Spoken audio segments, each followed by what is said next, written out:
Setting an awkward silence. But we'll just give it a couple more minutes and then we'll start.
Just have to look at something before.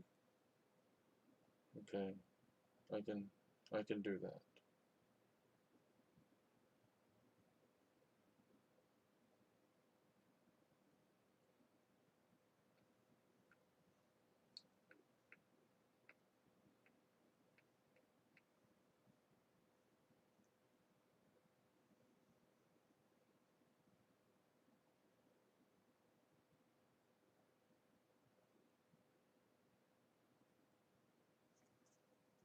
Okay, enough of that. Just checking all my other promo stuff, making sure that it is good to go.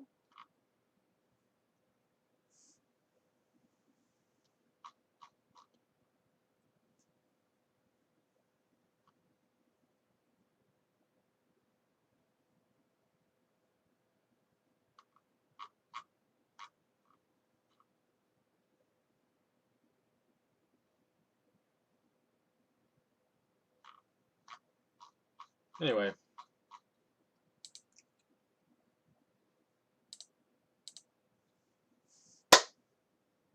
hello and welcome. Let me just close the door behind me. Let's try that again. Hello and welcome. The stream Parson reads the book of Genesis. And this week, we are starting with chapter 12.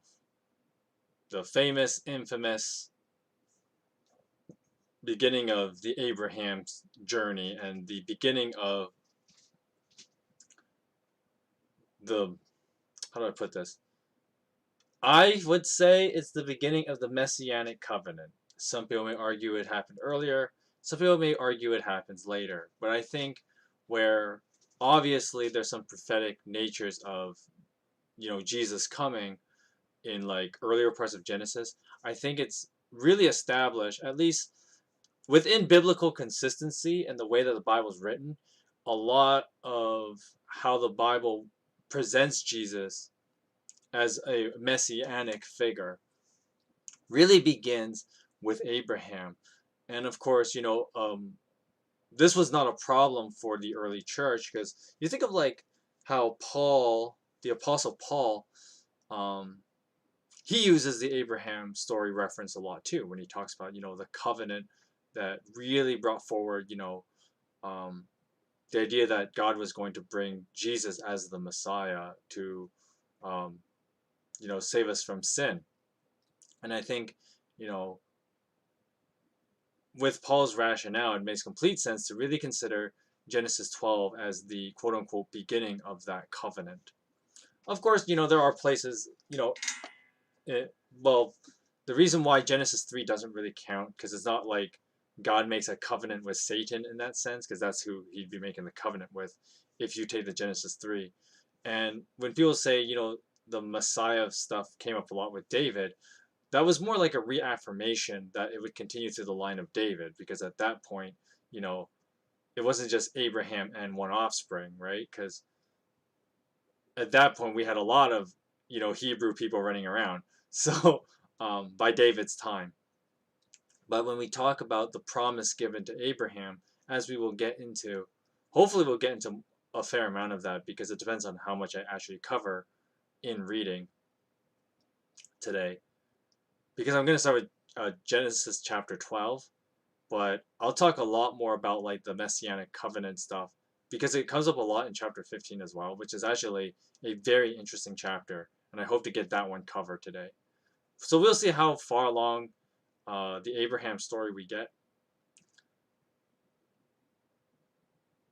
And I hope you guys, you know, if you guys have questions and whatnot, you know, just let me know. Um, you know, ask me in the comments and whatnot. I when I look at like some of the playbacks of YouTube, I don't know why it like doesn't work properly. The playbacks, like the chat in the playback. Maybe because like I don't know, you guys don't comment enough or whatever, but not the biggest of my worries. What's important is that like if you have questions, you know, you can ask me anytime, and I'll do my best to answer them for you. But with that being said, today we are reading Genesis 12. If you want to follow along, I'm using the New International Version, or NIV. And I mean, honestly, if you use a desktop, just be lazy, use BibleGateway.com. If you're using your phone, you know, you can use the Bible app. Just easy ways of having a Bible on hand, and it's free, you know. Because the point is to get the word out there, right? And so there are many easy ways to have access to the Bible. But I like having the a paper copy in front of me, just because, you know, it just feels right, kind of thing, right? But anyway, um, as you guys flip to Genesis 12, I'll just do a quick prayer and then we'll get started. Lord God, we thank you for this day, and we thank you for this time that we can be here and continue reading your word. And I just pray that as we read your word, you would show us more of who you are, and um, how close you are in our lives, and how you desire to be part of our lives. I just pray that we would know that, and that would be a reality for us. I pray this in the name of your Son, Jesus. Amen. Okay, so chapter 12. So the Lord said to Abram, "Go from your country, your people, your father's house, to the land I will show you. And I will make you a great nation, and I will bless you. And I will make your name great, and you will be a blessing. And I will bless those who bless you, and whoever curses you I will curse. And all the peoples on earth will be blessed through you." So Abram went as the Lord had told him, and Lot, his nephew, went with him. Abram was 75 years old when he set out from Haran. Haran. I think this one is Haran and the other one is Haran. These names, right? To Haran. He took his wife Sarai, his nephew Lot, all the possessions they had accumulated, and the people they had acquired in Haran. And they set out for the land of Canaan, and they arrived there. Now Abram traveled through the land as far as the site of the great tree of Moreh at Shechem. At the time the Canaanites were in the land. The Lord appeared to Abram and said, "To your offspring I will give this land." So he built an altar there to the Lord who had appeared to him. From there Abram went on towards the hills east of Bethel and pitched his tent. With Bethel on the west and Ai on the east, there he built an altar to the Lord and called on the name of the Lord. Just gonna move my microphone a little bit closer. Oh, now you can see it. Now you can't see it. Okay, sorry. Let me get back there. Okay, verse 8. From there he went on toward the hills east of Bethel and pitched his tent, with Bethel on the west and Ai on the east. There he built an altar to the Lord and called on the name of the Lord. Then Abram set out and continued toward the Negev. Now there was a famine in the land, and Abram went down to Egypt and lived there for a while, because the famine was severe. As he was about to enter Egypt, he said to his wife Sarai, I need a voice for this guy. I know what a beautiful woman you are. When the Egyptians see you, they will say, this is his wife. Then they will kill me, but will let you live. Say you are my sister, so that I will be treated well for your sake, and my life will be spared because of you. When Abram came to Egypt, the Egyptians saw that Sarai was a very beautiful woman. And when Pharaoh's officials saw her, they praised her to Pharaoh, and she was taken into his palace. He treated Abram well for her sake, and Abram acquired sheep and cattle, male and female donkeys, male and female servants, and camels. An odd order to list things, but whatever. But the Lord inflicted serious diseases on Pharaoh and his household because of Abram's wife Sarai. So Pharaoh summoned Abram. What have you done to me? He said. Why didn't you tell me she was your wife? Why did you say she is my sister? So that I took her to be my wife. Now then, here is your wife. Take her and get out of my house. Then Pharaoh gave orders about Abram to his men, and they sent him on his way, with his wife and everything that he had. So, just a few things I want to point out in this chapter. Some interesting observations. Well, no, not the interesting observations later. The first thing I want to talk about is, I mentioned this last week when I was talking about how the timeline may not necessarily look like it makes sense when we talked about Abram's father. When they, in chapter 11, verse 26, when it talks about how Abram's father was like 70 years old and he had 3 sons. And then here we have in verse 4 of chapter 12, and it talks about how Abram was 75 years old. So the math doesn't make sense. And some people would say this is a contradiction in the sense of like, oh, well, he didn't. Well, the easy way out is just to say that the whole Terah having his 3 sons at 70 is more of a one narrative pattern, and 2 just kind of tells when he started having kids. So there were I talked about a lot of implications of like the birth order of the children of Terah. But the reason why I bring this up again is because the math that if you read this and you read it if you read it too strictly, and you assume that like Abram was born when Terah was 70, which is not the case, then Terah would have only been 155 when he died, which doesn't make a lot of sense. Or that would be a contradiction. But rather, Abram's oldest brother was born, at that time when Terah was 70, and Abram was born 50 years later. Because it says, here we have that Abram was 75 when he left home, basically. And, one of the funny things is that, like, Abram had all this wealth, and this is where a lot of people may get the wrong idea that Abram was the oldest son. Once again, this doesn't make a lot of sense. One, because chapter 11 lists him first, but I think that's more when the translators did that, as well as the Hebrew writers. They bring up Abram because he's the important one, right? He's the one we're actually going to talk about. So that's why his name is listed first. But of course, there were other implications in chapter 11 about how, like, I think the second son, what's his name? Nahor or something. Marries like Haram.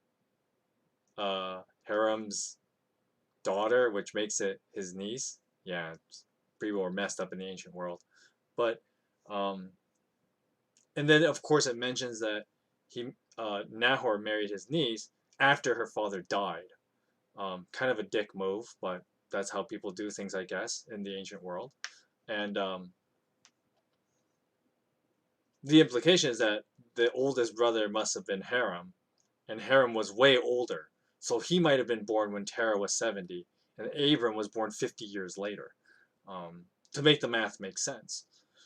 And of course, if he was born, if Abram and maybe Nahor were born much later, then it makes sense that the oldest brother would be dead already by the time Nahor married his niece. So, and of course, I mean, assuming the niece is at least legal, um, we can assume that the oldest brother was born a lot earlier, and then like Abram and Nahor were just born later. And of course, like the other thing too that can get real confusing when it comes to reading old stories, not just the Bible, but you find this in other old stories as well, where just because of like people have certain familial relationships with each other, um, that doesn't necessarily mean that the age gap. You have to assume age gaps are very different as opposed to like modern people, right? But even with modern people, you can see that, for example, I'm trying to think of a good example here. I have an older cousin, and his name is Jin on my dad's side of the family. Now, Jin is like 50, I think. He's hitting there. I think he's like 49, 48, 49. I think he actually might be 50 already. But anyway, besides the point, he's like 50, and I'm in like my early 30s. So I have a cousin who's like 20 years more or less older than I am. Like he was already an adult by the time I was born. But of course, like, my dad's extended family is pretty big. So um, my grandfather has like four brothers, right? He's the middle of four brothers. So Jin is from like, my grandfather's oldest brother. And so, you get these funny age gap things. And even though like Jin is 20 years older than me, he's still my cousin. Even though like he's almost old enough to be like an uncle, right? Um, and there's other funny cases where like, um,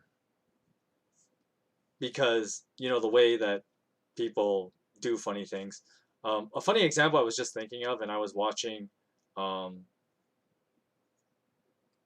film theory and talking about King of the Hill, and of course, Bobby has an uncle that's way younger than him, because Cotton Hill, he's despite his old age, Cotton Hill, has sex with a lot of different women, and so he married this younger girl, and they had a baby, Good Hank, right?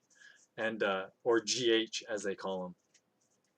But Good Hank is technically Bobby's uncle, but Bobby is older than his uncle, right? So just because you're someone's uncle or nephew or whatever, right? Your age gaps, they're kind of all over the place because of like different uh, circumstances like that. And we can assume the Bible does a lot of, well, we know it does a lot of weird stuff like this. We don't assume this, we know this. And so the reason why I bring this up is because, the Bible talks about how Lot, Abram's nephew, is from the oldest brother, uh, Haran.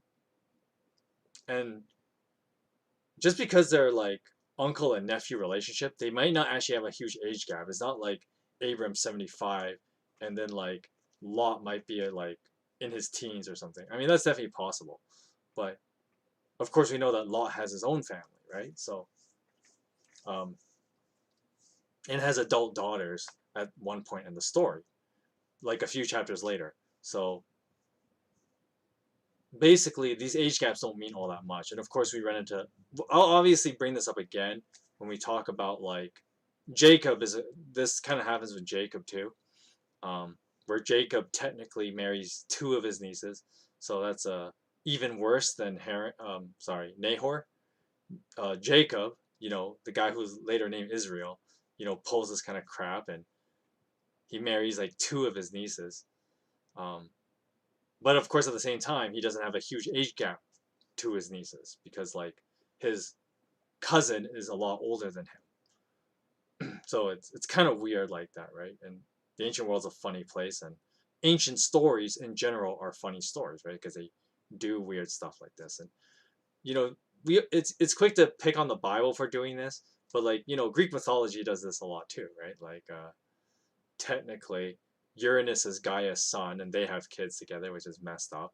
And then to a modern reader, it's pretty messed up. You can think of like I'm trying to think of other examples within Greek mythology, but like, well, that's like, well, technically, Aphrodite is like the same generation as like Cronus, because they're both born from Uranus. So Kronos is like the father of the main Greek gods, right? Like Zeus and them. And Aphrodite is the same generation as him.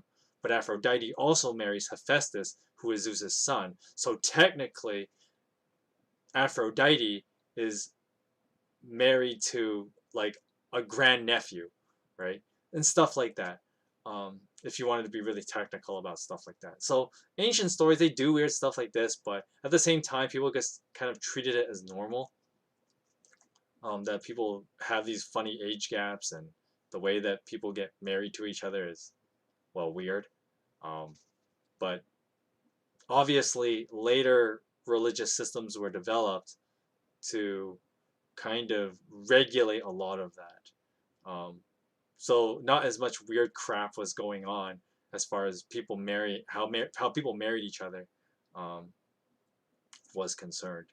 But that's its own crazy rabbit trail, and that's like another 2-hour history lesson I don't want to do, because one, that's not my field of expertise, and two, um,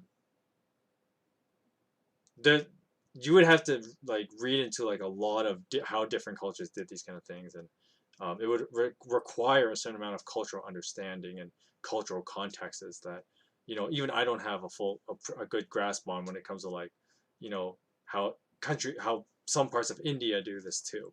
So that as one example, because I'm aware that there's actually some traditions within India and arranged marriages that actually like allow essentially like a guy who's way older and then with someone to marry a woman that's like technically his distant cousin's daughter or something weird like that. Basically, this is a thing that is a thing, and yeah, even though like as modern people we view it as like it's pretty weird and gross even because incest jokes, but uh it's it was just a thing that was a part of the reality. Okay, like I know it's kind of weird, especially to us modern readers, but when we read old stories and we see these things come up, you just have to take it as part of the landscape, especially when like Genesis is supposedly like one of the oldest stories, right? So the older the story, the more you have to just assume this messed up stuff was just part of the landscape. Right? Anyway, that's a lot there. The next observation I want to make is actually a funny thing, and I kind of I want to keep bringing up this trend that Genesis has, because there's a whole narrative theme that I want to bring up when I get to the end of Genesis, and I'll kind of come back to all this. But Genesis has this whole trend about how like when treating the book of Genesis as a book of prophecy as well as instruction to the Hebrews moving into the land of Canaan after the Exodus, and basically when Moses freed them from Moses, led Israel out of Egypt, and Moses had to lead them around, walking around in circles in the desert for 40 years because they decided to disobey God, and not trusting God and taking Canaan right away because they were a bunch of wussies and didn't have faith. But Moses, when they were going to move into the promised land, and Moses wanted to kind of instruct the people of how to live, right? That's the main purpose of prophecy, is to tell people how to live, basically. Um, and when Moses was the Mosaic tradition, if you will, was compiling these stories. They were thinking about like one of the major themes that would come up in Genesis with this idea of how to help people live was to kind of remind them to always stay faithful to God. And one way they do it is the counterexample by talking about how crazy, you know, the ungodly world is, right? The time before God revealed himself to the Israelites through the law, right? The time before that was a crazy ass time. And I mean, that's one reason why there's so much incest in Genesis, right? That might be a good reason. That's a good reason why that's a thing there, right? Because this was before the law was revealed and before, you know, God started saying, like, you can't do stuff like that. But Genesis was before that. And another little twist in the story that a lot of people tend to forget was God used the same people, the Israelites, and told that your people were not so different once upon a time, right? Um, your people, your ancestor, and Abraham, the father of the Israelites, essentially. Um, he was part of that system, right? So there's several reasons for doing that, right? Because one reason is to remind the Israelites not to be arrogant, right? Because one of one thing God wanted them to do was to be like an example and to lead people to God as they moved into Canaan. Essentially, like the earliest forms of evangelism, if you will. And but at the same time, so if that was part of the goal, then the Israelites had to be reminded that you can't act like arrogant pricks to the Canaanites because you're not so different, right? And it's not about you being great, it's about how great God is, right? And that's why when you read in like the book of Joshua and people talk about, oh, the Hebrews are these scary people because of what their God can do. And so ultimately it's supposed to be about how great God is, which is another important thing. And I'll bring it up again, obviously, as I talk about the Abram story, because that's obviously a big part of the Abram story, right? Because um, I talked about this last week, and I'll talk about it more later because it'll be more important later. But I talked about last week where, with Abraham being the youngest son, but he still lives at home with his dad, like up to almost the age of 75. It was one way of kind of pointing out that Abraham was kind of the loot, like he was kind of a failure of a son, in the sense that he didn't move out. Even when he was married, he still lived with his dad, right?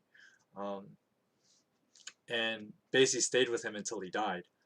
So, Abram was kind of like he was kind of a failure in life. And, to add insult to injury, Abram had no son. So when Abram would die eventually, what would become of his legacy if he even had one, right? And so this is why the story picks up in Genesis 12 with God decides to pick Abram, right? Because it's about what God can do for anyone, right? And so one of the interesting things, and this kind of was the case with Cain and Abel, but in Cain and Abel it's more subtle. With Abraham, it's very direct in that it's about God using people that would just be otherwise like, by the wayside, right? Like if it wasn't for God and what he does in Abraham's life, I mean, who would have given a damn about this guy, right? Nobody, right? And so, um, but that's the contrast, right? While the world would be like, well, no one gives a damn about this guy, but God does, and God does something amazing with this guy, right? Because God can do that. And so that's kind of a major theme, and it'll show up obviously with other people in Genesis, and not just in Genesis, but you know, the entirety of the Bible, right? God will pick essentially the nobodies, and then he will do great things because it's about who he is and not how great Abraham was or how great Moses was, right? It's not about how great those people were. It's about how great God is, right? And that's why he tends to pick losers to, show miracles with, basically. He picks a bunch of losers, and it's to show how great he is. And so, Abraham is, just a very popular example with this old story, right? And um, if I were Jordan Peterson, I'd say like this is kind of this is an archetype, right? How the transcendent or the divine reveals itself, but in like the weirdest way, right? It picks the loser to show power, right? Because if it picks like the strongest person, then it can just be attributed to how awesome that dude is, right? But if you pick the loser, then it's obviously it's more than what human beings can do, right? Because you pick the loser to do it. And so Abraham is an example of this.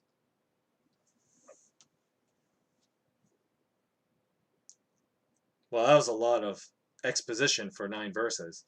Um, so the next part, I kind of want to put a funny observation, and it's it's the part when Abraham goes to Egypt. Well, there's 2 things I want to talk about. Number one, there's a human condition thing that kind of comes up, because Genesis has this theme where it'll pick up like all these main characters, and they kind of represent fatal flaws in the human condition to kind of show, what are human hearts generally like, and the as I would say, all the more reason why we need God is because who we are as human beings, we're pretty ugly way more often than not, right? And so, when we talk about like Adam, right? He's a he's a victim blamer, right? He doesn't take responsibility for anything he does. And then of course Cain, who's arguably the first real human being, he gets so jealous he has to kill his brother. Like that's a big part of the human condition. And then of course, Noah, despite being righteous in his generation, he's kind of an idiot, and he's a hedonist, right? The second thing he does when he gets off the ark is to get himself drunk, right? So kind of an idiot and kind of a hedonist, right? Now we move to Abram, and the Egypt story kind of shows something about the human condition, right? That now you could argue that Abram is kind of justified in his thinking, but at the same time, you can't deny that, like, part of the human condition is that we lie to get ourselves out of things, right? That's the first answer to, like, you run into a problem, lie your way out, right? Um, and so I remember there was a oh, I should honestly just show the video, but I don't want to get like YouTube copyright strike or anything. But so I'll just tell you the video. You can easily look it up yourself. It's Family Feud, and there's this part where Steve Harvey's at the podium thing, and the question there was so he's got 2 people, the 2 people that are at the um, they got to hit the buzzer when they start a new topic, and so the topic was, you know, uh, name something you do. We asked 100 married men, name something you do when you know your wife is mad at you. And so there's a woman there and there's this young guy there, and the young guy hits the buzzer, and he goes, lie. And the audience is laughing their asses off, right? And Steve Harvey's laughing, and the young guy, he goes, oh, did I say anything wrong?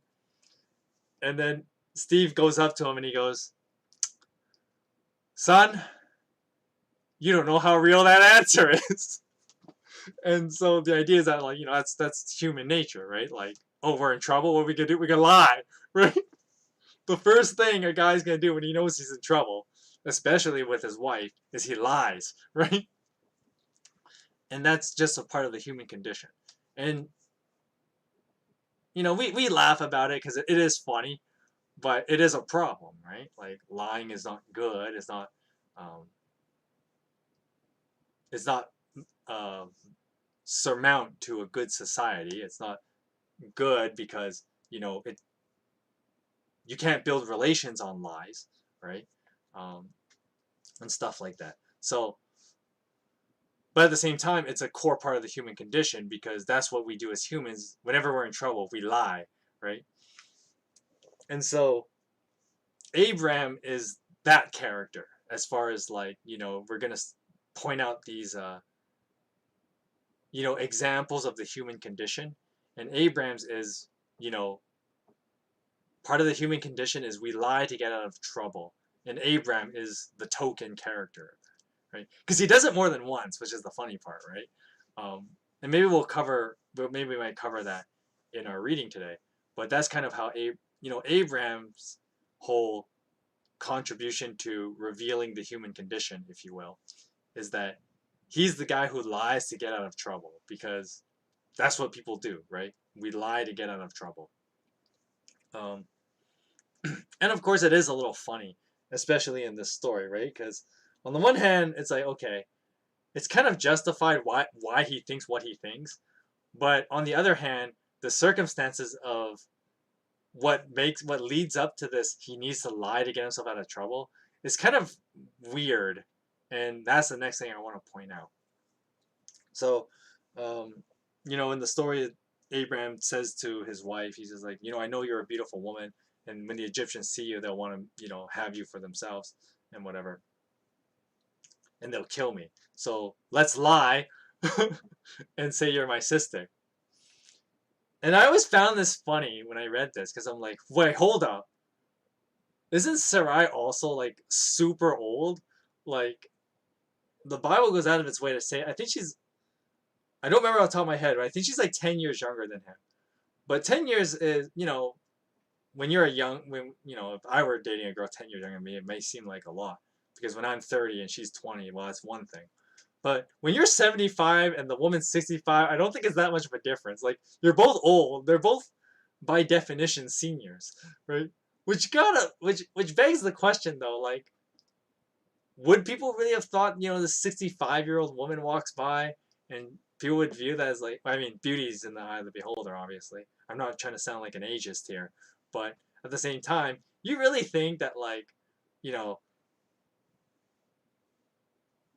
I was gonna throw an inappropriate joke, but I think I'm gonna get stabbed for it, so I'm not gonna do it. But you know what I'm saying, right? Like, you you know, you guys know what I'm saying, right? Like, grandmother something. Anyway, uh, but she's like super old, and it's kind of funny where it's like, yeah, I got like, who are these guys that see this like 65-year-old woman that, they're like, oh yeah, like, we want to marry her like right now, kind of thing. A 65-year-old woman comes around, right? Not something you see not something you think on a regular basis. It's not something that, like, oh yeah, that's the first thing I think of when I see someone who's 65. But maybe I'm just an ageist jerk or something. But maybe these Egyptians, they're way more enlightened than we are, and age is just a number for them, right? Maybe the fact that she's 65 is not a problem, right? I don't know. I always found that funny. Um, I mean, of course, there's the whole thing, and this is more of a narrative thing, and maybe something us modern readers don't quite grasp. Um, but in a lot of these mythologies and stories, there's this whole thing about how, like, um, especially in Hebrew stories, and I use that generally because, like, whether it's the Bible or even like other Hebrew mythologies, they have this motif about like how apparently um, the Israelites thought their women were just so much better than everyone else, which then begs another question, but I'll get to that later. Um, they had this belief that their women were so beautiful, like the Hebrew women, the Israelite women were like the best women out there, and so like people always fall in love with Hebrew women, um, and this is a motif that shows up not just in Genesis with Sarai, but uh, the Book of Esther has that too, right? Like, Esther is one out of like 1,000 women that could have been picked, if not more. Um, Esther is the one that's picked because, as the Hebrew woman, she's the most beautiful, right? And so, um, it's just one of those funny mythology things too that I guess is kind of being played at here. Maybe that's how they get away with the fact that she's 65, and yet all these Egyptian guys are like, yeah, let's bring her to the Pharaoh, to be his wife, like that, right? I don't know. It's just kind of funny. I find it funny. This is one of those weird like story niches that we tend to just gloss over when you read the Bible like at face value. We tend to gloss over it, but when you actually read into the text, you see these funny moments like this, and you're kind of like, well, people like me, we just laugh at it because it is somewhat silly at times, right?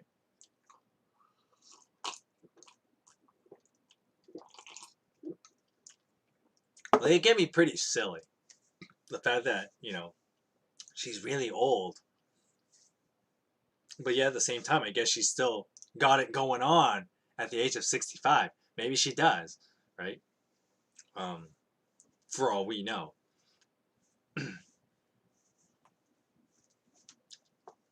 I don't know. I just found that funny, and then of course the whole thing, like the pharaoh does marry her, and he pays like a high sum, right? Like a dowry basically. And this is the pharaoh, right? So I mean, this guy's obviously loaded, and so he's like, I'm gonna pay top dollar for this woman, and then like of course the other hilarious part of the story is that after he finds out, because everyone in his house gets sick because he brings this woman home, and then he's just like, I don't care if you keep the stuff I gave you. Get out of my house, right? Like he's just like, I don't want to deal with you anymore. And to be fair, if I were Pharaoh, I'd be pretty pissed off too. So that's a good reason, ladies, not to lie about your age, or lie about your marital status, because yeah, I mean, obviously Pharaoh was not too happy about the lie, right? I don't know. I just found that part of the story funny. It's it's a weird thing to laugh about, and I know most of you probably don't think about it that much, but I'm one of those people that overthink these kind of things, and I think it's funny. So there's your super inappropriate joke of the stream for today. Anyway, I think that's all I wanted to say about chapter 12. I mean, this is just the beginning of Abram's story. There's a lot more hijinks that this guy's going to get himself in, which is always fun to read. So, with that being said, let's continue. Chapter 13. So Abram went up from Egypt to the Negev with his wife and everything that he had, and Lot went with him. Now Abram had become very wealthy in livestock, in silver, and in gold, because he totally like conned the Pharaoh of Egypt. But anyway, from the Negev, he went from place to place until he came to Bethel, to the place between Bethel and Ai, where his tent had been, and where he had first built an altar. There Abram called on the name of the Lord. Now Lot, who was moving about with Abram, also had flocks and herds and tents, but the land could not support them while they stayed together. For their possessions were so great. Oh, sorry. Yeah, that's right. For their possessions were so great that they were not able to stay together. It kind of feels redundant that verse 6 had to repeat that fact. Verse 7. And quarreling arose between Abram's herders and Lot's herders. The Canaanites and the Perizzites were also living in the land at the time. So Abram said to Lot, Let's not have any quarreling between you and me, or between your herders and mine, for we are close relatives. Is not the whole land before you? Let's part company. If you go to the left, I'll go to the right, and if you go to the right, I'll go to the left. Lot looked around and saw that the whole plain of the Jordan toward Zoar was well watered, like the garden of the Lord, and like the land of Egypt. So Lot chose for himself the whole plain of the Jordan and set out toward the east. The two men parted ways. Abram lived in the land of Canaan, while Lot lived among the cities of the plain and pitched his tent near Sodom. Now the people of Sodom were wicked and were greatly sinning against the Lord. The Lord said to Abram after Lot had parted from him, "Look around from where you are, to the north and the south, and to the east and to the west. All the land that you see, I will give to you and your offspring forever. I will make your offspring like the dust of the earth, so that if anyone could count the dust, then your offspring could be counted. Now go, walk through the length and breadth of the land, for I am giving it to you." So Abram went to live near the great trees of Mamre at Hebron, where he pitched his tents, and there he built an altar to the Lord. So, chapter 13. Uh, Not much to say about it. It's just a pretty straightforward part of the, narrative building and the building up to later events. So basically, Abram is now super rich because, he totally conned the king of Egypt. Um, and of course, his nephew Lot is also pretty wealthy because this is another thing where it's fair to assume that Haran was the firstborn of Terah, Abram's father. Because where would Lot have gotten his wealth? Well, it is more than likely the idea that Haran, being the oldest son, inherited his wealth from their father, and then Lot inherited that wealth from his father, which was weird to think about because Haran would have died first. But um, the unfortunate fathers outliving their sons. But basically, as the oldest son, Haran would have probably had access to the family wealth, and then that was probably passed over to Lot. And so Lot was probably pretty wealthy. I mean, I'm going to assume he's either the only boy or the oldest boy, right? And so he probably inherited from his dad, but Abraham, it's not really said that he inherited much. Sure, he had stuff because he lived with his dad, his whole life. But then now, more of Abraham's wealth is from the Egyptians. And I think that's why the Egyptian story, is pretty important, despite it's pretty short. And the trip to Egypt is what forces them essentially to separate, right? Because before that, Abraham and Lot would have just kept living together, right? And Abraham would not have had, all his herders and servants, get in the way of Lot's servants, right? Which is essentially what breaks them up because basically their servants basically have like infighting because of uh, the amount of stuff that they all had, right? And so the Abraham becoming as rich as he was eventually led to them splitting up. But sometimes it's just the way it is, right? Your house can only have so much clutter, and so especially when there's two families living in it, right? So they kind of had to like, okay, we got to part ways. And of course, the other observation is kind of like how they split, right? And Lot kind of does the obvious choice, if you will, of excuse me, going to the places where the grass is greener and stuff like that. And so he goes kind of to the nice looking place, and Abraham kind of gets left with the crappy land. But then the interesting thing is that God takes Abraham aside and goes, despite the fact this place is kind of miserable, I'm going to give this land to you, and I'm going to make you great in it, right? And I'm going to make your offspring great in it, right? And the whole thing about how you'll have so many descendants that people won't be able to count them, right? And so um, that's an interesting thing. A little bit of trivia that I kind of want to point out because of this passage, and I remember thinking about it because I live in Canada, and there are parts of Canada, especially if you've lived in like the prairie areas, which I lived for a short while when I did some like co-op work back in my undergrad years. So, oh, a while ago, like near a decade ago. I'm getting old. But there were some parts, especially if you're like more on the prairies and the more northern parts.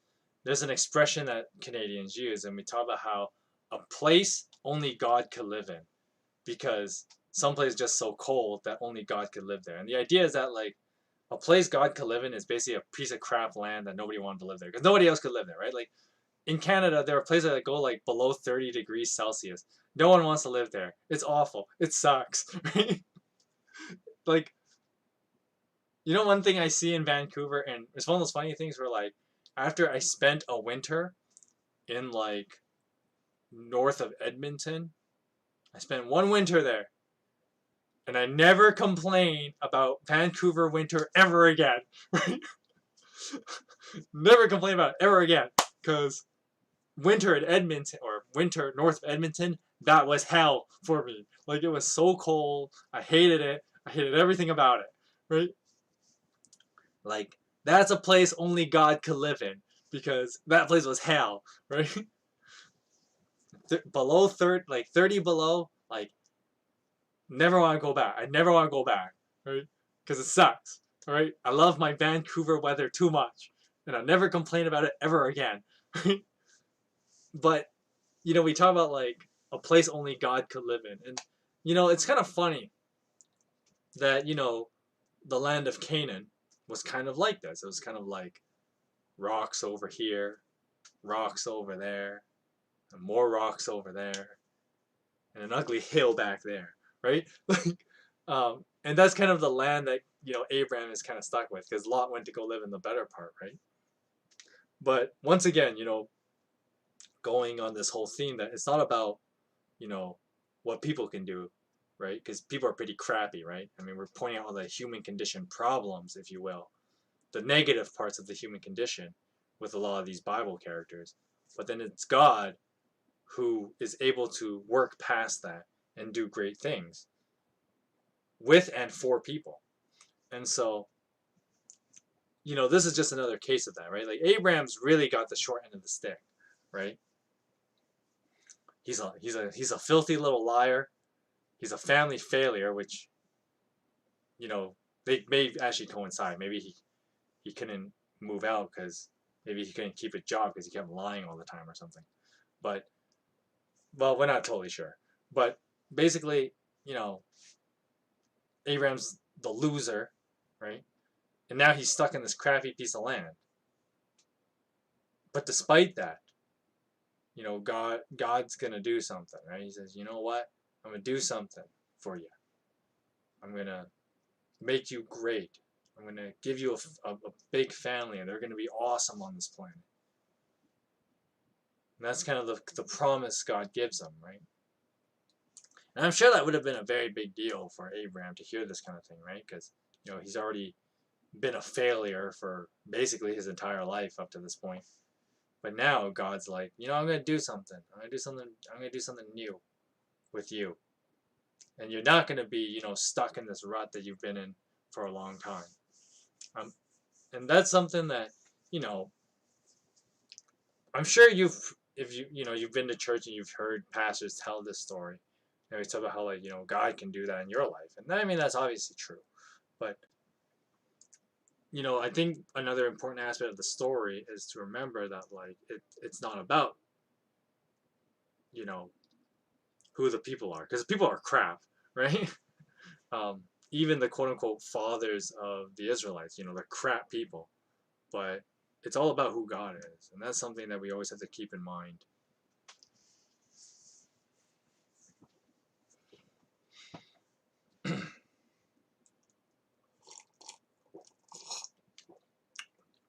All right, moving on.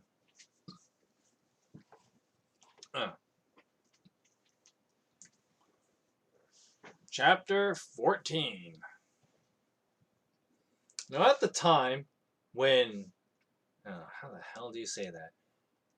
Amraphel. That's how I'm going to say it. Amraphel. Nope, it's Amraphel. Amraphel. Amraphel. Amraphel. And when Amraphel was king of Shinar, Arioch, king of Elasar. This guy has an awesome name. Kedorlaomer? Kedorlaomer? Kedorlaomer, king of Elam, and Tidal, king of Goyim. These kings went to war against Bera, the king of Sodom, Bersha, king of Gomorrah, Shinab, king of Admah, and Shamember, king of Zeboyim. That's an awesome name right there. And the king of Bela, that is Zoar. Now all these latter kings joined forces in the valley of Siddim, that is the Dead Sea Valley. For 12 years they had been subject to Kedorlaomer, but in the 13th year they rebelled. Now in the 14th year, Kedorlaomer and the kings allied with him went out and defeated the Rephaites in Ashtaroth. Karnim? It's one of those annoying things when you have to read all these tough names. The Zuzites in Ham, and the Emites in Shava Kiriathaim,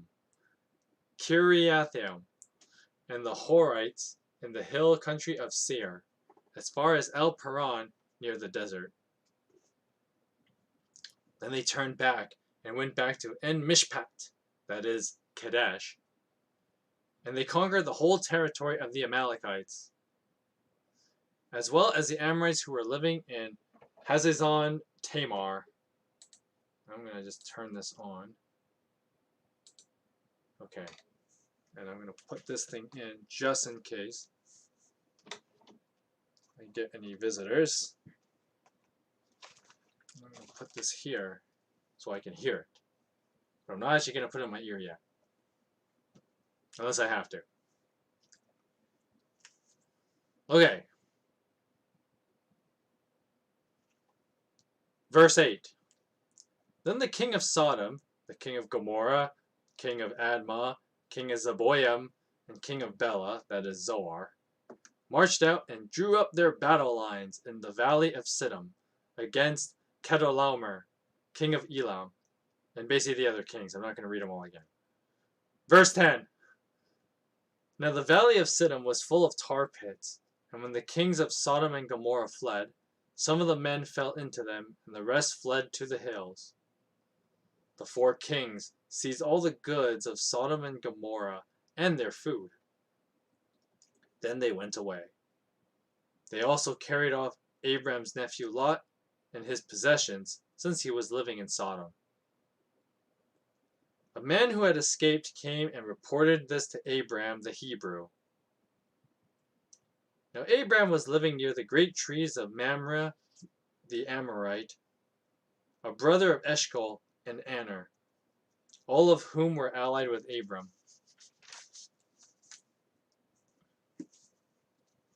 When Abram heard that his relative had been taken captive, he called out the 318 trained men born in his household and went in pursuit as far as Dan.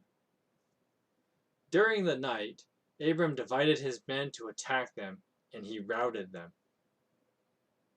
Kill every last one of them! Pursuing them as far as Hobah, north of Damascus. He recovered all the goods and brought back his relative Lot and his possessions, together with the women and the other people. As opposed to, verse 17.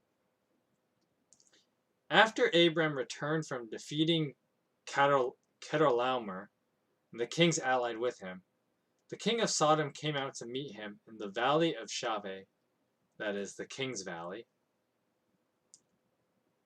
Then Melchizedek, that's an awesome name right there, Melchizedek, king of Salem, brought out bread and wine. He was priest of God Most High, and he blessed Abram, saying, Blessed be Abram by God Most High, creator of heaven and earth, and praise be to God Most High, who delivered your enemies into your hands. Then Abram gave him 1/10 of everything. The king of Sodom said to Abram, Give me the people, and keep the goods for yourself. But Abram said to the king of Sodom, With raised hands I have sworn an oath to the Lord, God Most High, Creator of heaven and earth, that I will accept nothing belonging to you, not even a thread or the strap of a sandal, so that you'll never be able to say, I made Abram rich. I will accept nothing but what my men have eaten and the share that belongs to the men who went with me. To Aner, Eshcol, and Mamre, let them have their share.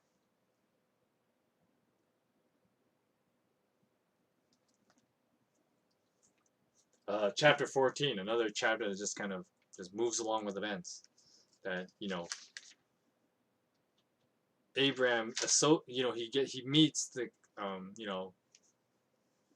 king of Sodom, and then of course Abraham does this awesome moment of rescuing his nephew and saving him from basically these other kings and their people.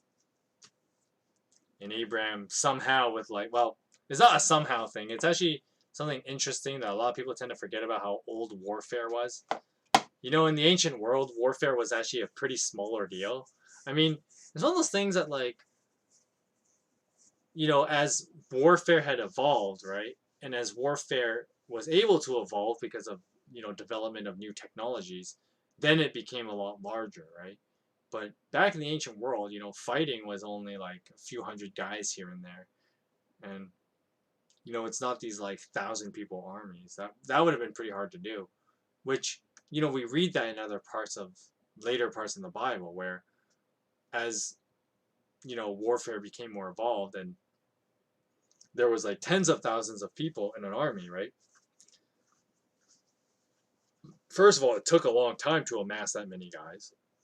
And secondly, it was quite a bit of work to organize and transport that many guys around, right? But when you read about like some warfare and like these old stories, they're not these like, epic, huge like battles. Instead, it's only like, a few hundred guys. And that's obviously the case here because, we think about, we read how like, okay, so there are like, what, 5 kings or something? 4 kings that went to go beat up a bunch of other kings. So you think like, okay, 5 different groups, right? Like they got to be pretty big. But no, that wasn't the case at all. If you read like, other, like war records in the ancient world, you find that like, wow, a king. Well, first of all, we have to get over this concept, right? When we talk about like the king of this place, where like he's more like a war chief of a tribe, basically, is what these kings are, right? They're war chiefs of tribes, and of course these tribes are their cities, right? So we're introduced to the city of Sodom and Gomorrah, which I'm pretty sure is not names unfamiliar to most people. But basically, like when we talk about like, okay, so there's a king of Sodom and there's a king of Gomorrah, right? But they're only really just like leaders of their cities, right? But I mean, within that city, first of all, when we say city in the ancient world, it's not the same thing as like, New York City, obviously not, right? Like, you don't think of a modern city that has like millions of people in it, right? Sure, it's not like a 50-person town, but it's not, it's not, a huge place that has millions of people in it. It probably only has like a couple thousand people in a city, right? In the ancient world. And out of those 1,000 people, right? Like, how many of them are men? And then out of those men, how many of them are trained fighters, right? Your military acceptables. Because, when I say men in general, it could be anyone. It could be like, older men. It could be like, younger men without the combat training and other men who pursue more academic pursuits as opposed to being warriors, right? So when you think of a city, and you think of these guys with their like armies, quote unquote, their armies would not have been that big because there are only so many ways you could have trained men to fight. And of course, that's another thing that with the evolution of warfare, things changed, right? Because technologies allow for like a lot more people can be soldiers today than what would have been allowed back in the ancient world. Because For example, I'm not the best example, but like with modern technology, I could still enlist and utilize modern weapons. And even if I'm not a soldier like in the front lines, I can still be like you know a field medic or something, right? I knew a guy actually that was kind of he was a reserve as a field medic in the military, which was a nice way for him to pay for seminary because when you're in the military, you get basically uh, your your pass through college, which is great. Um, we thank you for serving our country, but it things were not like that in the ancient world, right? Ancient world, the only people that were in the army were the big ass guys who can kick some ass, right? Not little puny little nerds like me. So, um, but the evolution of technology has allowed for like, okay, well, I can drive, and I'm a pretty good driver, so I'm pretty sure I could have been like a vehicle driver or something, or someone who transports people, um, in the military. My best friend growing up, he's a pilot, so he could actually enlist in the military as a pilot, right? Those things kind of exist in modern warfare, but back in the ancient world, that wasn't a thing, right? So when we talk about armies in the ancient world, it's a very different thing than how we understand like what an army is comprised of today, right? And so, and of course, since you had to do everything yourself in the ancient world, you had to have the physical strength, and not a lot of people would have qualified, right? Like I definitely would not have. I definitely would not qualify as an ancient world, soldier. I definitely would not qualify because I'm a scrawny little crap that would probably get my butt kicked pretty easily. I'd be dead pretty fast, basically.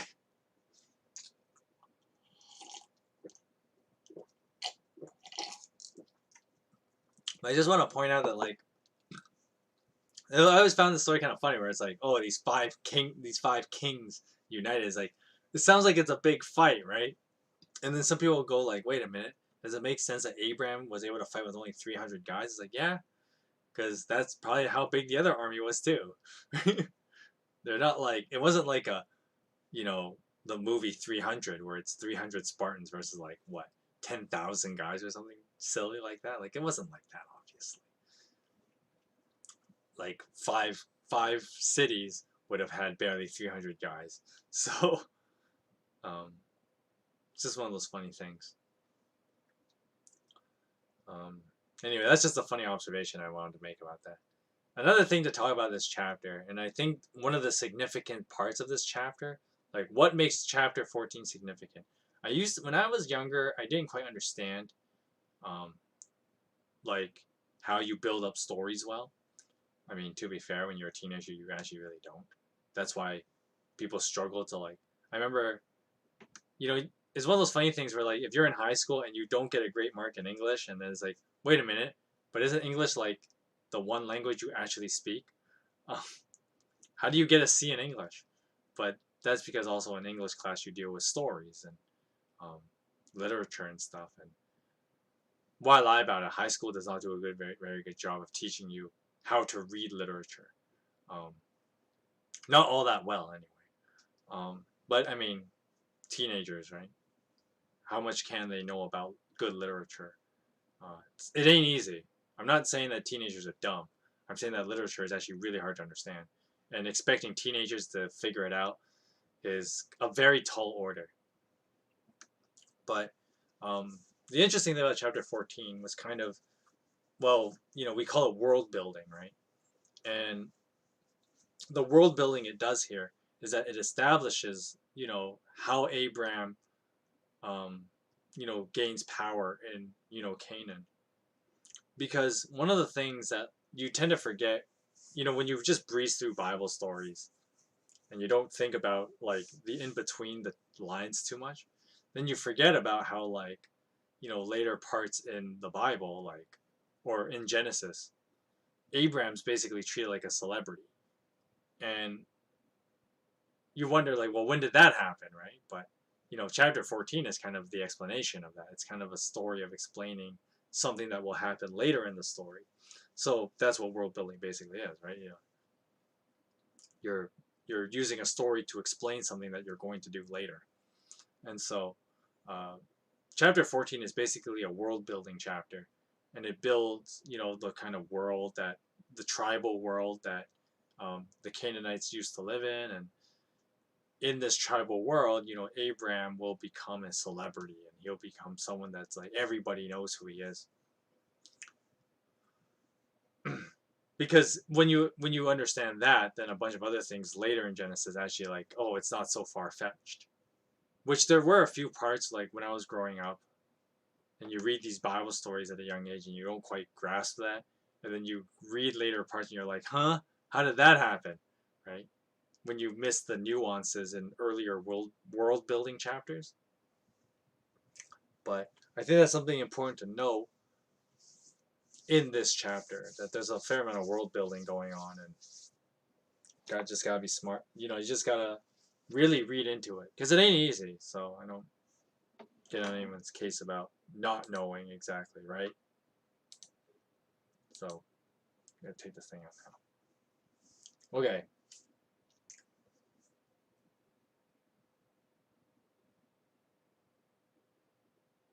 Anything else to talk about here? Oh, there's the whole like Melchizedek thing. I'll just give a quick word about this guy. Um, because obviously lots of like Bible commentators have already talked about this in great length, and of course, the only reason why I talk about it now is because there is relevancy in like the New Testament, and of course, if you read the book of Hebrews, obviously there's an important thing to talk about with this dude Melchizedek, and so the thing I'm just gonna point out is how, you know,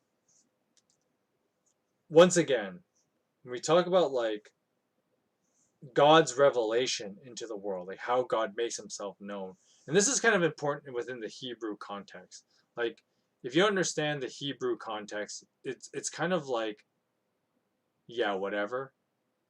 But in the Jewish mind, in the Jewish worldview, this is actually very important to understand.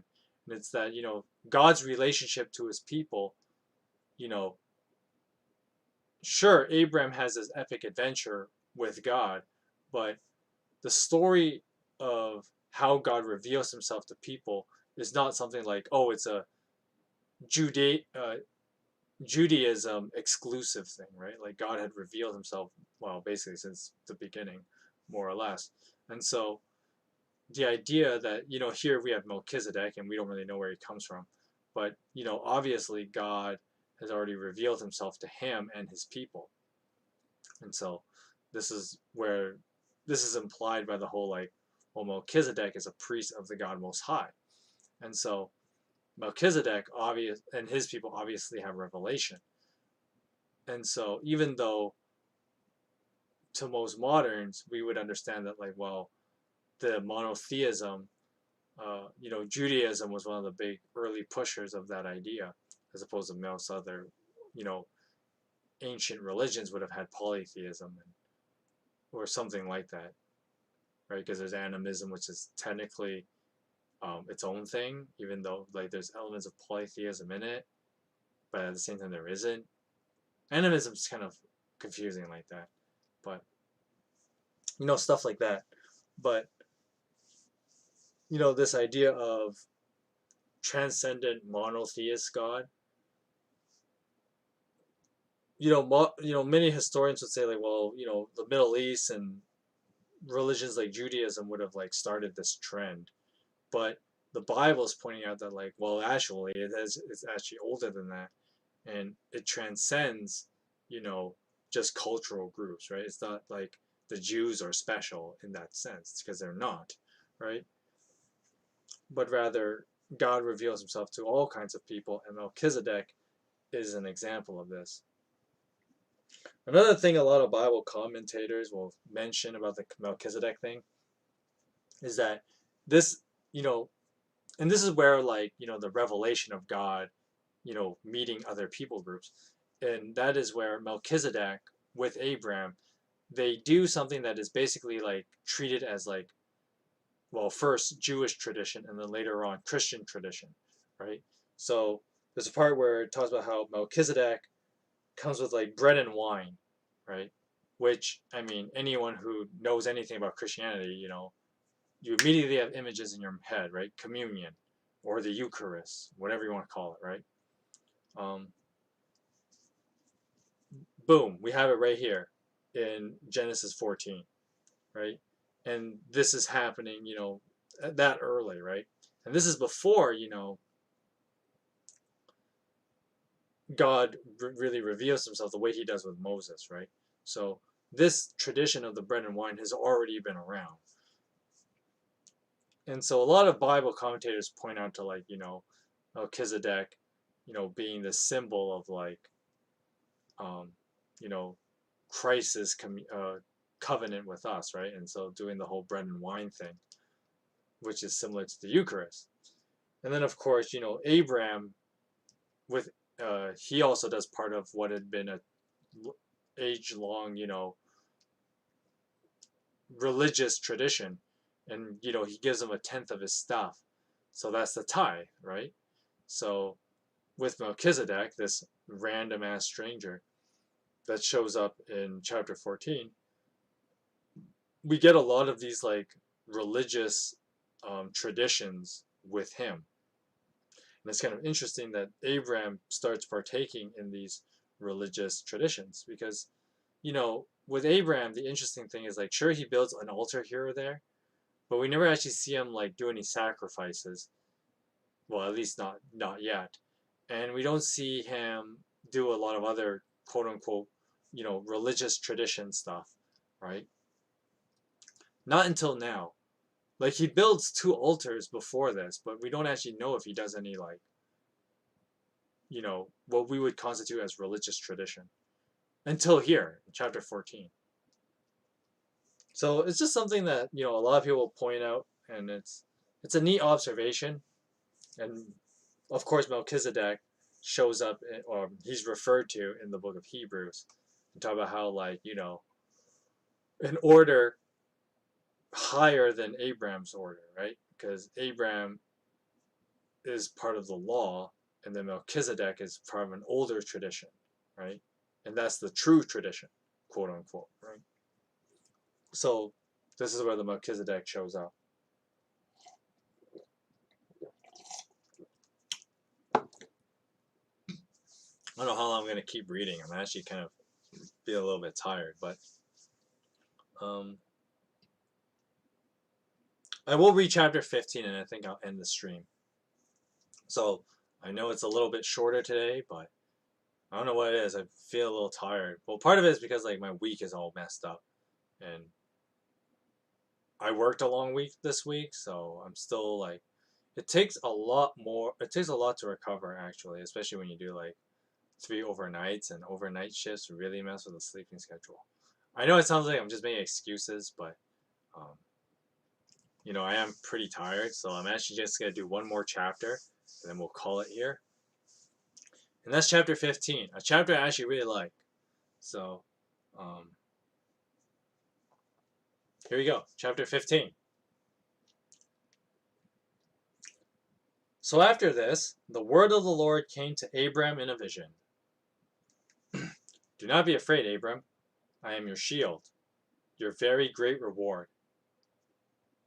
But Abram said, Sovereign Lord, what can you give me, since I remain childless, and the one who will inherit my estate is Eleazar of Damascus? And Abram said, You have given me no children, so a servant in my household will be my heir. Then the word of the Lord came to him, This man will not be your heir, but a son who is your own flesh and blood will be your heir.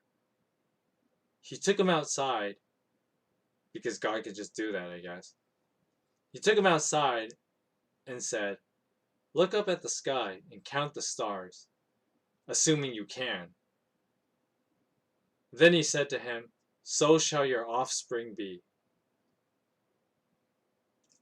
Abraham believed the Lord, and he credited it to him as righteousness. That's an awkwardly worded sentence. I'm going to read that one again. So Abraham believed the Lord, and he credited it to him as righteousness. God also said to Abram, I am the Lord, who brought you out of Ur of the Chaldeans to give you this land to take possession of it. So the Lord said to him, Bring me a heifer, a goat, and a ram, each 3 years old, along with a dove and a young pigeon. So Abram brought all these to him, cut them in two, and arranged the halves opposite of each other. The birds, however, he did not cut in half. Then birds of prey came down on the carcasses, but Abram drove them away. As the sun was setting, Abram fell into a deep sleep, and a thick and dreadful darkness came over him. Then the Lord said to him, Know for certain that for 400 years your descendants will be strangers in a country not their own, and that they will be enslaved and mistreated there.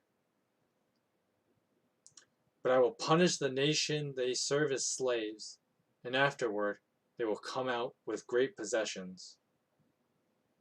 You, however, will go to your ancestors in peace and be buried at a good old age. In the fourth generation, your descendants will come back here, for the sin of the Amorites has not yet reached its full measure. When the sun had set and darkness had fallen, a smoking fire pot with a blazing torch appeared and passed between the pieces.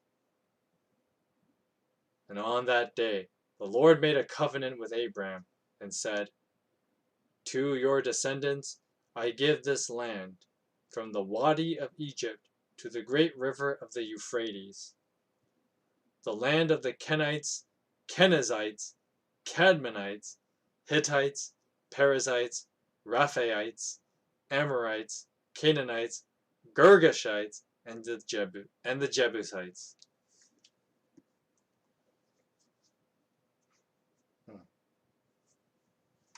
Well, that's chapter 15. Short chapter, but I think it's pretty great. Now, chapter 15 is a weird chapter to end on, but, I mean, I'm kind of getting tired and can't really...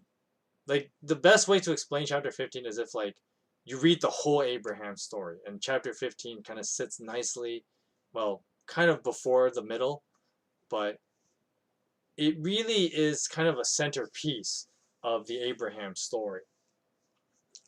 And it's kind of hard to really make that claim without, like, talking about later parts of the Abraham story, later parts of Genesis. But, I mean, those of you that have read the Bible, you can kind of see the direction when I point that out. But I think chapter 15 really shows, that whole theme I was talking about, right? Like, Abraham, sure, you're a nobody. But despite that, God is going to do great things through you. And God even makes that as a promise, right? That, it doesn't matter who you are. I'm going to do something amazing for you, right? And so, sure, in Genesis, it has more, like, how do I put this? More grounded, if you will, right? Like, it's very practical material things, right? But of course, in the grand scheme of things, God does that with all of us, with the person of Jesus Christ, right? That, it's not about who we are, but is what Christ does for us, right? And then we're all made great because of that. And so that theme is kind of showing up here, right, with Abraham.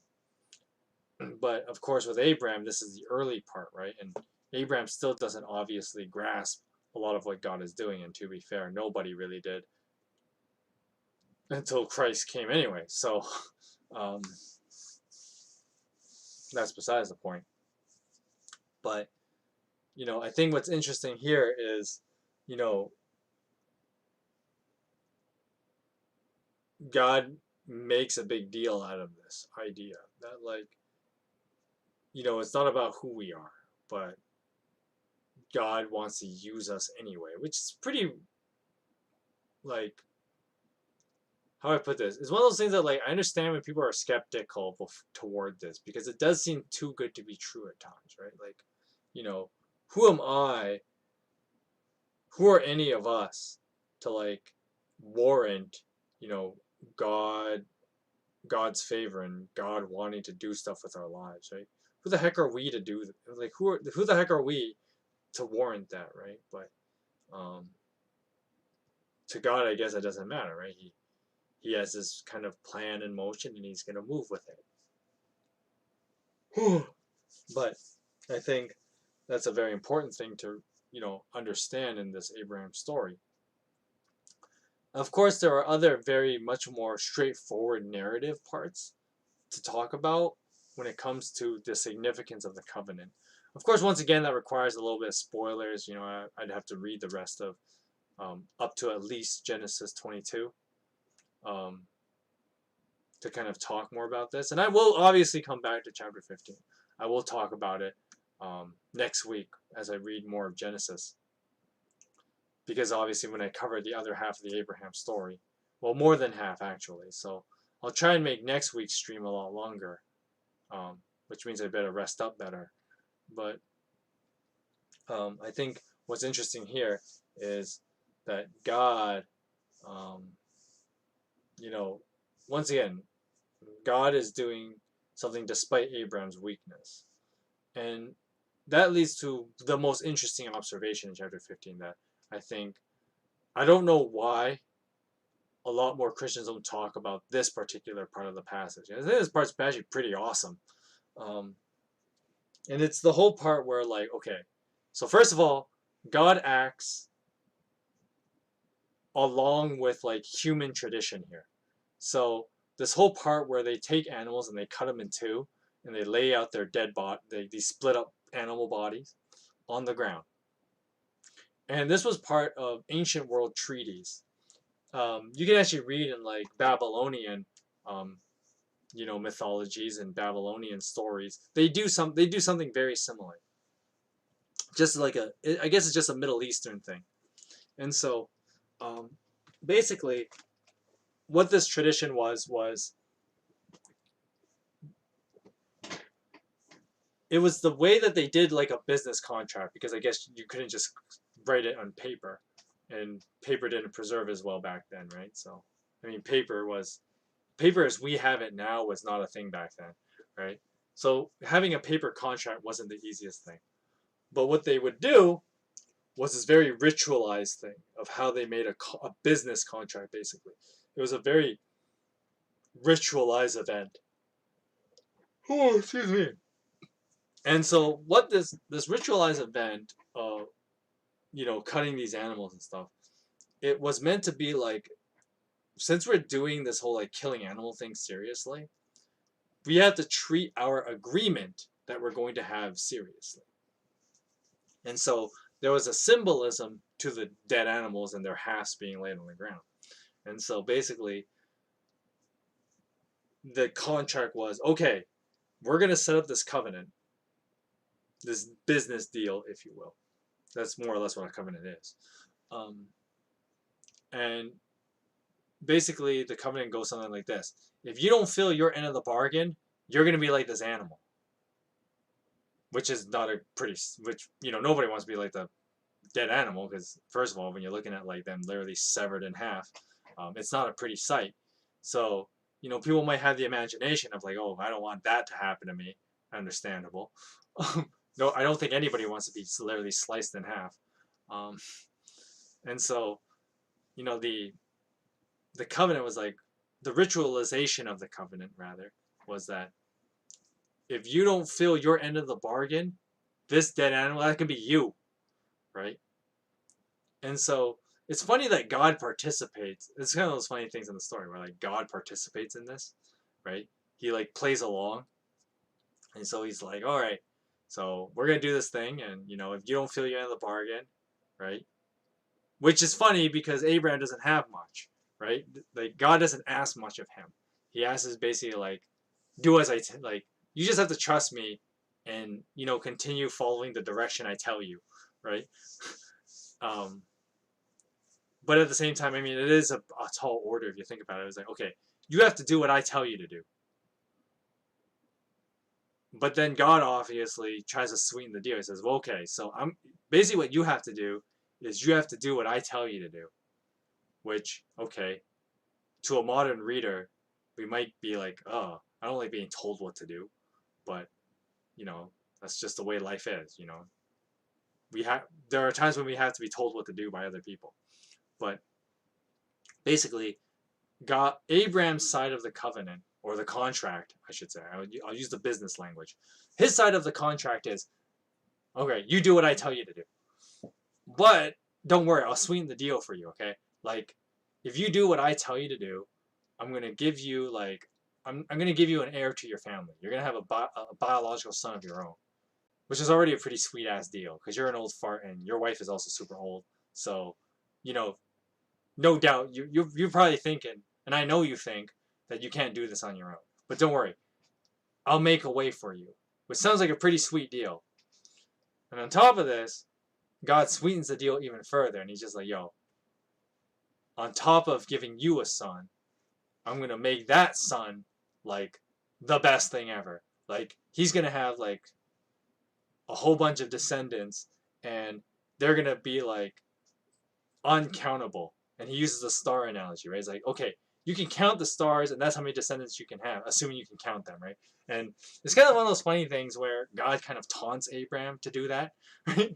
It's like, you know, count the stars, assuming you can, which is kind of like God kind of having a little bit of a jest moment with him, right? Like, assuming you can, which is like, I know you can, but I'm going to make you do it anyway. But, you know, that's how God sweetens the deal. So if you really think about it, like, God is the one who's really like, okay, he better live up to his end of the bargain, right? Which is funny because like, okay, but he's God. Like, it's not that you can slice him in half, right? So I don't know how this would work very well in Abraham's favor.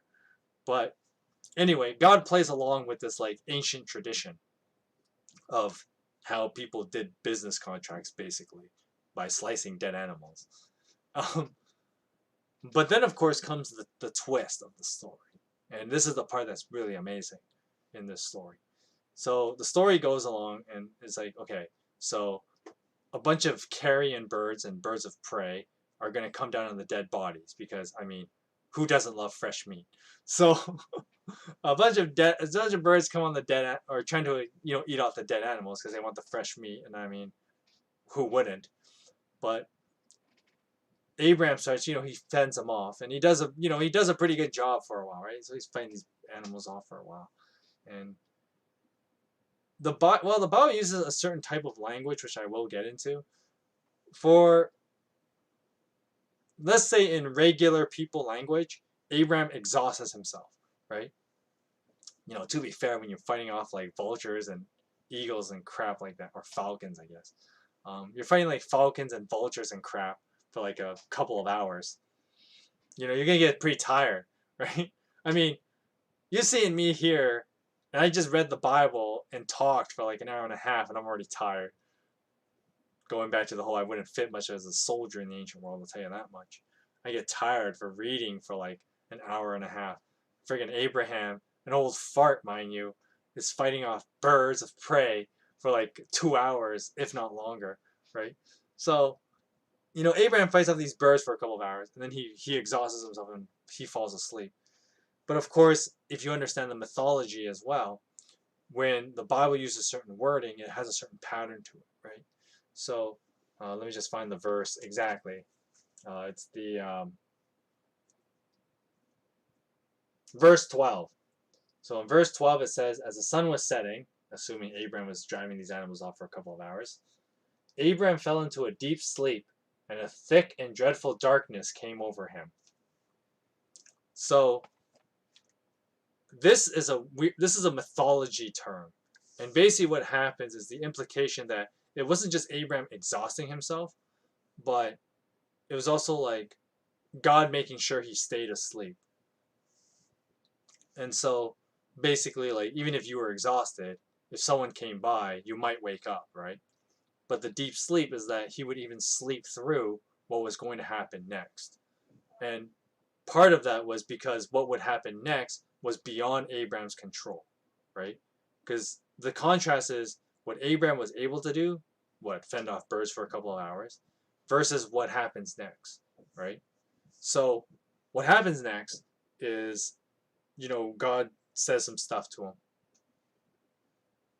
And then, about like the future and whatever, right? And he kind of talks to him in a dream and whatever. But then there's an interesting part here, and it's like this funny language that the Bible uses about how like a magic fire from like a pot appeared, and this magic fire went through and basically passed the animals, which is a way of saying it burned up the animals, basically. Because what else is the fire there for, really, right? Like, what else you gonna do with these animals? But anyway, so the fire burns up the animals, which is the interesting thing to point here is that, this is the twist, right? Because if you understand, ancient mythologies and how these ancient practices and rituals would have worked, it would have been like, well, each side of the contract burns their half, right? That's why the animals are in half, right? Because, we're bonded by this animal, so we take each half. That's kind of like a weird way of thinking, right? But here, this magic fire, which, supposed to be God, right? God burns up both halves, which is interesting, right? That, when God first tells Abraham, what you have to do is you do what I tell you to do. And then like, and then, God makes a sweet deal of like, you'll have an heir and many descendants and all that stuff, right? But then the fire thing is a very interesting scene. And I think this is a very profound scene, actually. It's actually become one of my favorites in all of Genesis. I think it's one of the most amazing scenes. And of course, I would hope that to any Christian it's a very profound scene, right? Because it's how we accept, parts of the gospel that appear too good to be true, right? And it's this idea that like, well, God fills both ends of the covenant, right? So God is going to live up to what he's going to command, which is weird to think, right? Okay, in a vacuum, that's a pretty weird thing to think, right? Like God, he's going to live up to the commands he's going to give to people.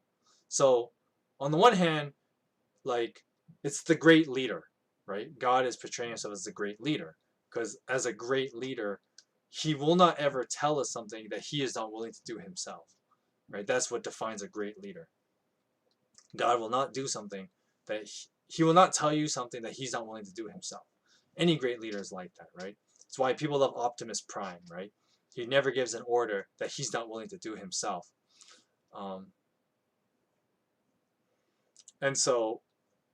And obviously, Transformers use that kind of motif, right? And the Christ-like figure in Optimus Prime, right? Which, now I kind of just spoiled where I was going with this, right? So,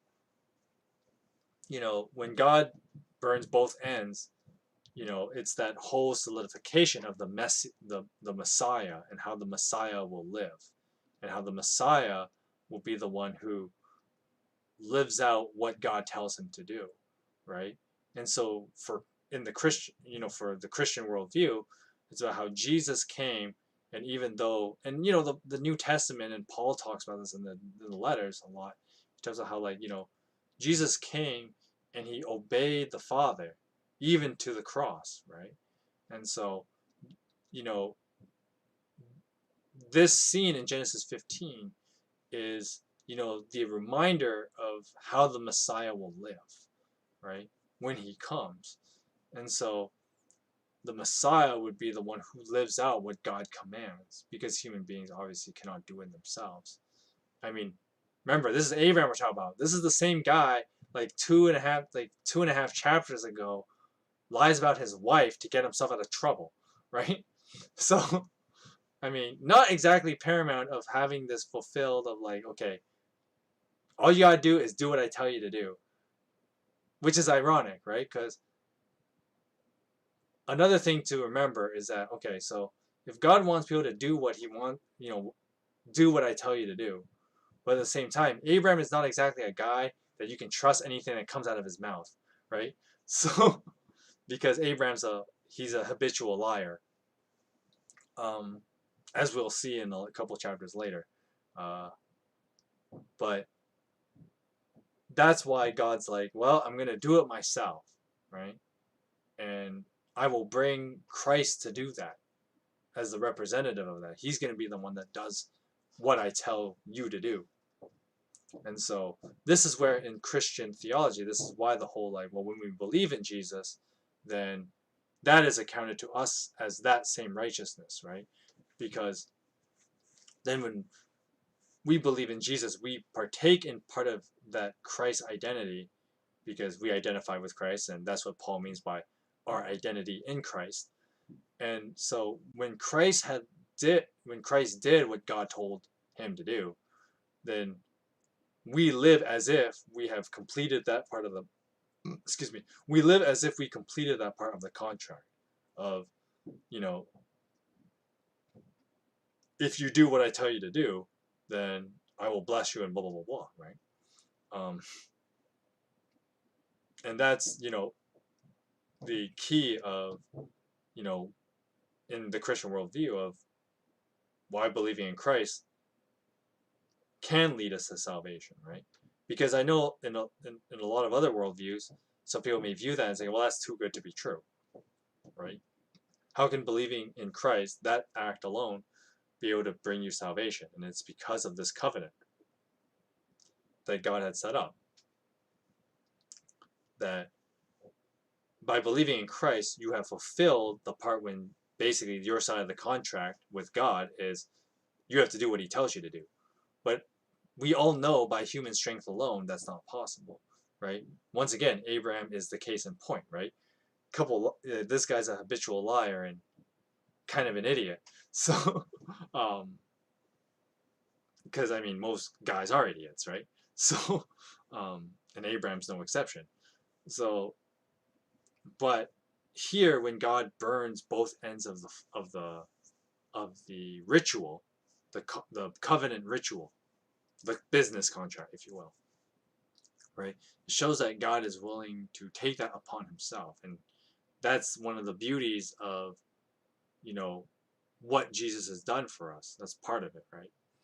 And so he takes it upon himself to fulfill both sides of the contract. And of course, because God was already going to, fulfill his side of the contract as well, or Abraham's side of the contract, he then is like, okay, I can fill my end of the contract as well and provide you, starting with Abraham, your son and his descendants. And then by extension, when God later makes the new covenant, the belief would be, lead to righteousness, which is funny because Genesis does account for that. And so in Genesis, it does mention, Abraham believed God and God credited to him as righteousness. Of course, chapter 6 uses the whole double he, which is why it gets confusing. But if you were to read it like by character name, it would be like, well, Abraham believed in the Lord and the Lord counted it to Abraham as righteous. And there was a spider in my book for some reason. I just crushed it. I'm evil. Anyway, I just killed a spider in my Bible. It's like a little spider must have like came down while I wasn't looking, and then I just went like this and I crushed it. I'm terrible. I'm a terrible human being. Right? I used the Bible as a surface to kill a spider. But anyway, back to verse 6. Abraham believed the Lord, and the Lord credited Abraham as righteous, right? And so it was that belief in that God will do what he says he's going to do. And that when God willingly takes on both parts of the contract, right, that is what credited Abraham as righteous. And by extension, that credits all of us as being righteous as well when we believe in God and believe in, his promise in the person of Jesus Christ. So I think that actually, and going back to the fire scene, that's what makes it so profound, right? That, yes, we gotta try, You can't continue living in your sins, if you will, right? But at the same time, you know, you don't have to be perfect either, because God, through the person of Jesus Christ, has done that for you, right? You have an obligation to try, and you have an obligation to, not let sin rule over you. But at the same time, to do what God tells you to do, well, that's not on your power alone, right? But we have the power given to us. And I use the magical language of like Jesus empowers us. You'll hear me say that a lot. Jesus empowers us, to do what you know he commands us, right?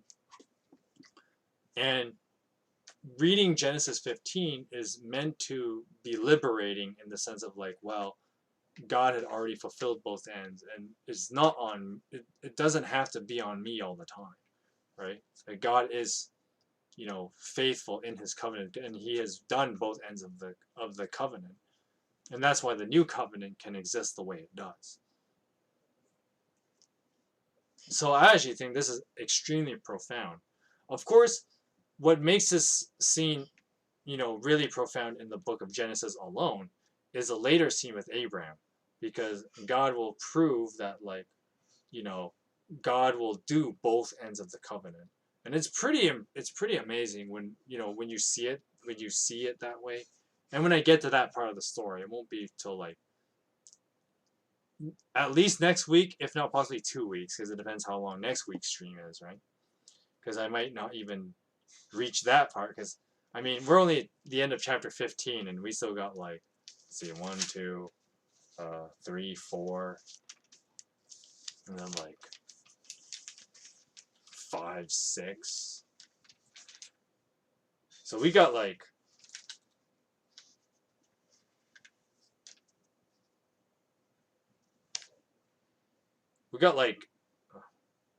8 more chapters for Abraham, right? So we might actually divide that up into 2 parts and do like 4 of them next week, and then do 4 after, because the Abraham story is really long, right?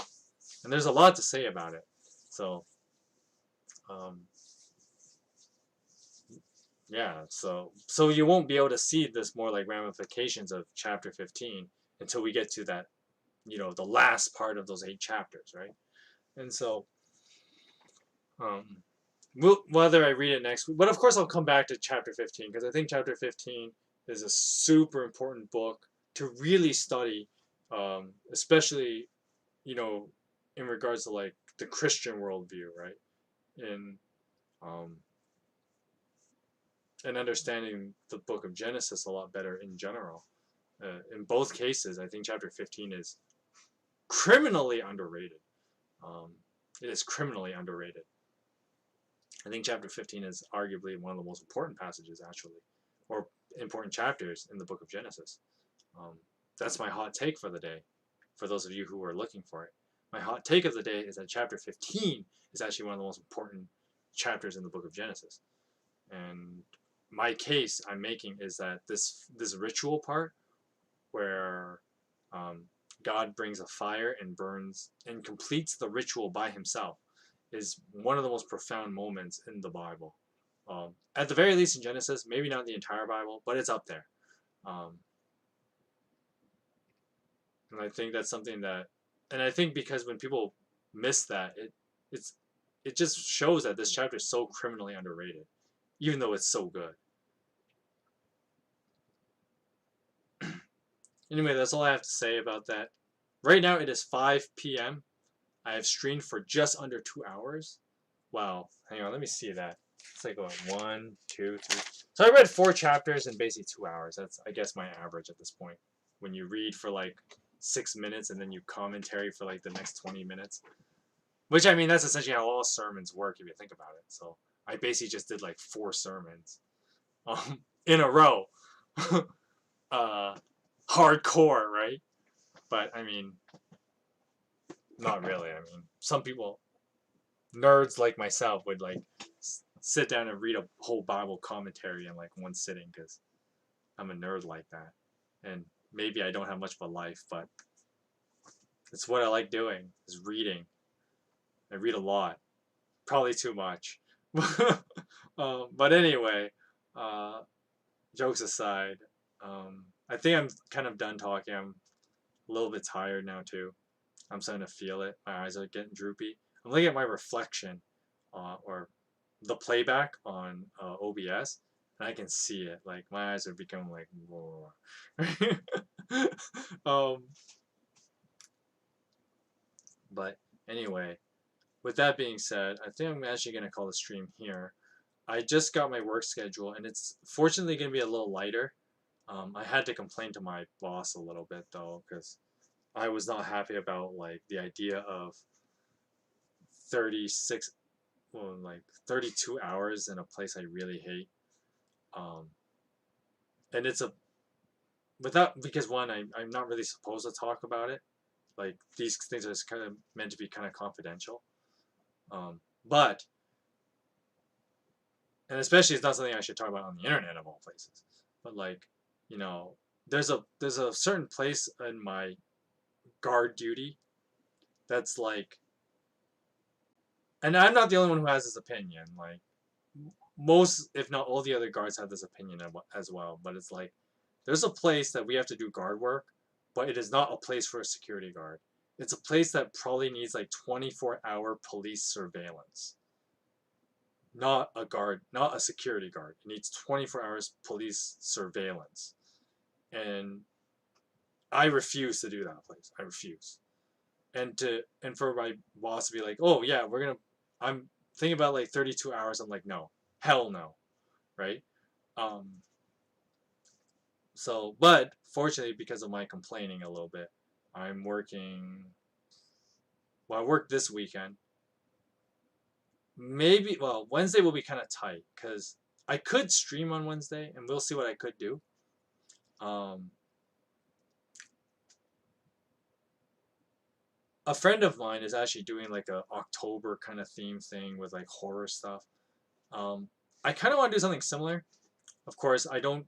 My agenda would not just be like play a scary game because it's scary, or uh, do Halloween things because scary monsters.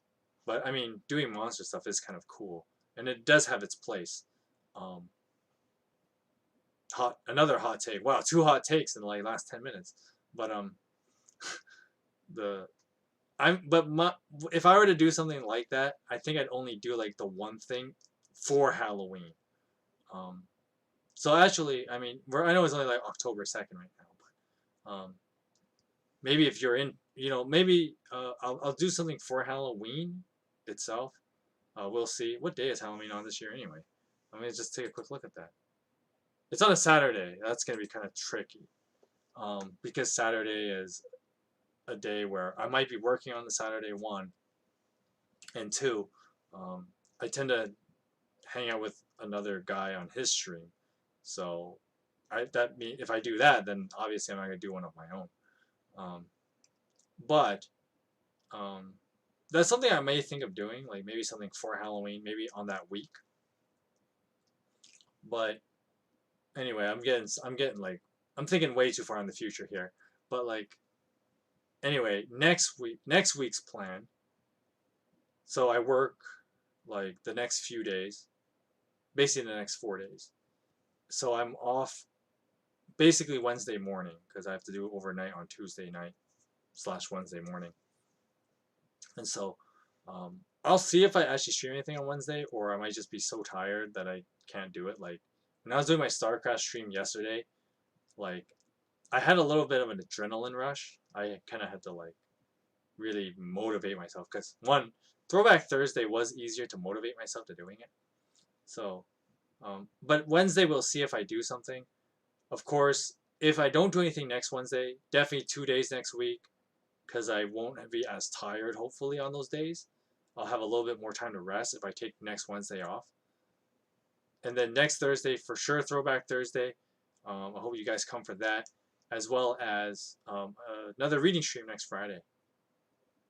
So keep your eyes peeled for those two at least. I might do an extra one on the Wednesday, depends on how well I feel on Wednesday.